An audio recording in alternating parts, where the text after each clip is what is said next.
God answered Moses' intercession. I will do what you ask. I will not destroy them because you have pleaded for them.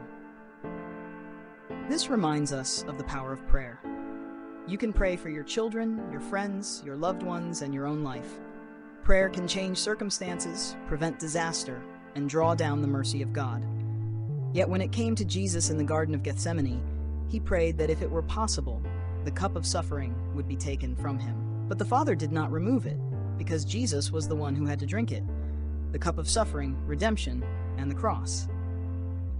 This shows us that while some prayers are answered to prevent hardship, there are times when God allows pain for a greater purpose. Still, we must pray, because intercession can alter someone's destiny.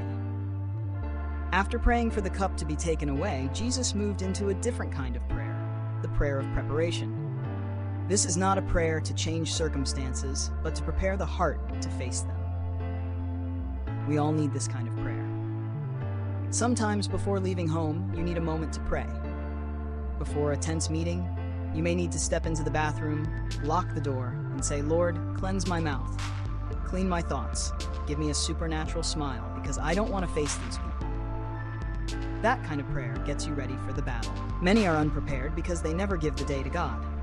They're caught off guard by pressure, fatigue, or even familiar challenges, like morning back pain. But if you pray and prepare, you'll be different. This is the kind of prayer Jesus prayed, yet not my will, but yours be done. He knew what lay ahead would be painful, heavy, and hard, but he spiritually prepared himself to face it. You must do the same. When you know hardship is coming, pray to stand firm and strong in the Lord. The prayer of preparation isn't just good, it's essential. There are seasons in life when you know hardship is coming. You can't escape, can't take a detour. You must walk in, face it, and endure. In such times you need a prayer not for God to change the situation, but for him to change you, to prepare you. That's what Jesus did. When he prayed, if it's possible, take this cup from me, and followed it with, yet not my will, but yours be done. He was surrendering to the Father's will.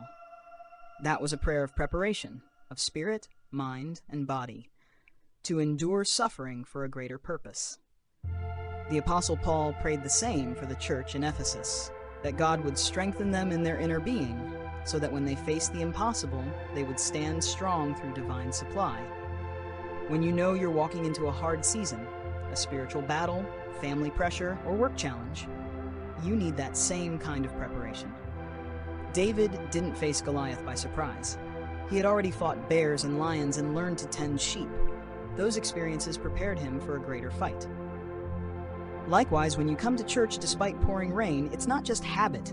It's because you know you're being equipped for the battle ahead. You're being shaken, tested, but you choose to come and be prepared. Pray, Lord, prepare me.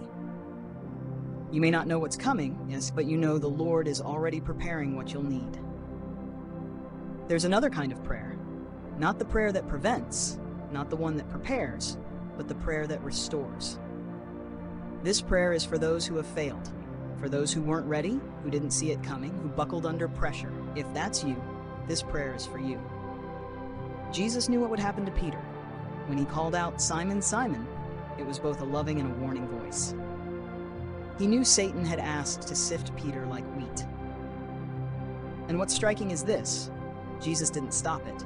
He didn't say no to Satan. Instead, he prayed.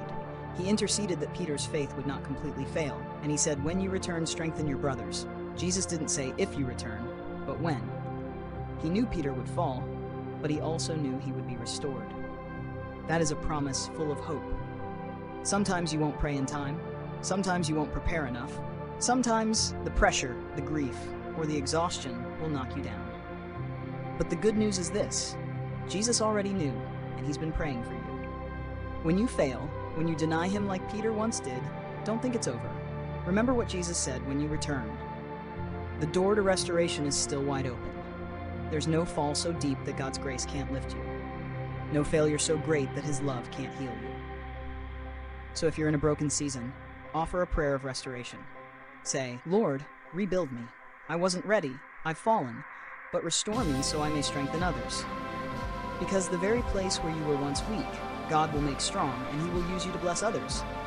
Jesus knew Peter would fail, yet he didn't reject him or cast him aside. Even knowing Peter would deny him 3 times, he still called him lovingly, "Simon, Simon." He didn't scold him, but revealed a deep love and a strong belief in his restoration.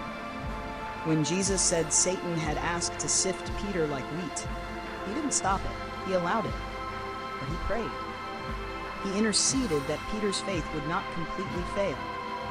Then he declared, "When you return, strengthen your brothers." That wasn't if you return, it was when.